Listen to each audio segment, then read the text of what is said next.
depuis 10 ans. Donc, j'étais un peu comme le père de toute la maison.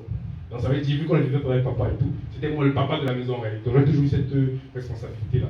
Et à un moment donné, quand tu te rends compte que tu es pauvre, parce que ce qu'il faut savoir, c'est que lorsque tu es chez tes parents, il y a les étudiants ici, tu as l'impression que tu n'es pas pauvre.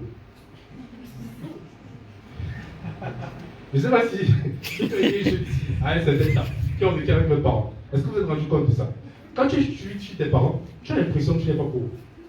Mais le jour où tu décides de sortir et d'aller quelque part, et quand tu te dis, monsieur, la vie est dure, on va te donner 30 000 francs tous les mois pour que tu manges. Et que tu te rends compte qu'un plat de tiède, c'est 1500.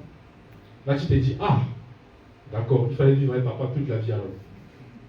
C'est ça en réalité. Je me rends compte que je suis pauvre en réalité. Mon école, ça coûte 3 millions par an. Au Sénégal, les maisons, ça coûte très cher, etc. Je me dis, ok, comment est-ce que je peux faire?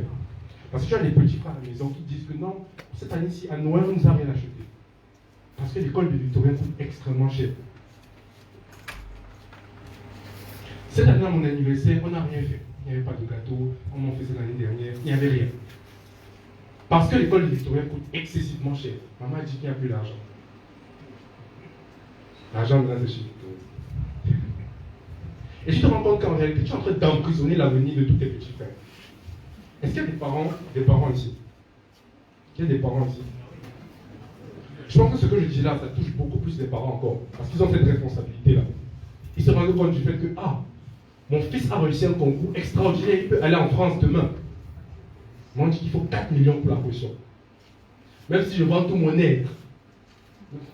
Je ne peux pas avoir ces 4 millions-là. Très compliqué.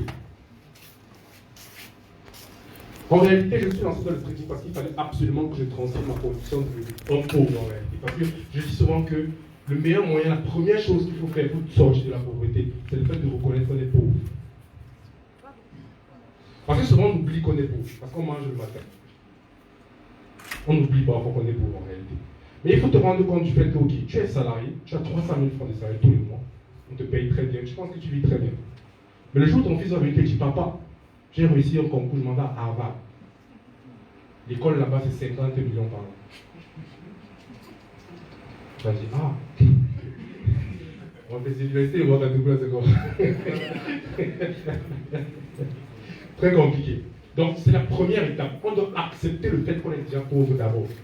Pour pouvoir développer d'autres activités, pour pouvoir passer à un tout autre niveau. C'est la première étape. Et c'est la première chose que je me suis rendu compte. Donc, je me suis rendu compte, pardon. En fait, je suis pauvre. Et il faut que je développe mon esprit, il faut que je développe mes compétences. Parce qu'en réalité, quand on est pauvre, qu'est-ce que c'est en réalité? C'est parce qu'on ne sait rien faire.